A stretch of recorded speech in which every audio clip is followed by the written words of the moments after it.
Hey Barons, Will Haupert here with Deputy Heffelfinger, and we're here with another edition of the SRO show. And today, with the winter weather, icy roads, we just missed a lot of school last week. We're just going to talk about winter conditions, slick conditions, road conditions. What can you get in trouble for? What are the penalties? Can you go into a little bit of that? Yeah, absolutely. So, with icy conditions and all that, the biggest enemy to driving is speed. So the faster you go, obviously, the longer it takes to stop and all that stuff. But something that a lot of people don't know, Will, is that if you go into the ditch or hit a sign or hit a mailbox because you slid off because the road was just pure ice, you can still be ticketed for that because there's a statute for driving too fast for road conditions. So if you know the road conditions are bad, you need to slow down. I don't care if the guy behind you is riding your butt. We can deal with him, afterward type of thing. But if you're not comfortable, you need to slow down, and you can even get in trouble for going too fast when the roads are bad. So if you slide off, it's still your fault.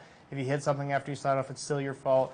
I know, some people pay their own insurance, but a lot of parents do. They don't want any of that stuff, so just slow down. It's so much safer.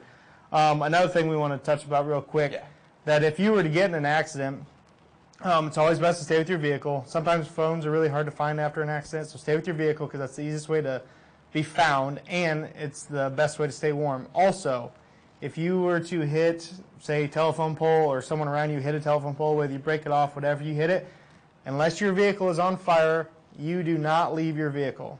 Okay, we just had an incident over in East Side District, but still in DeKalb County, where a kid had gotten out, he was an adult, and walked up to see what he had hit, and he had hit a telephone pole, and he was killed from the lines being down, and he couldn't see him because it was all snow covered.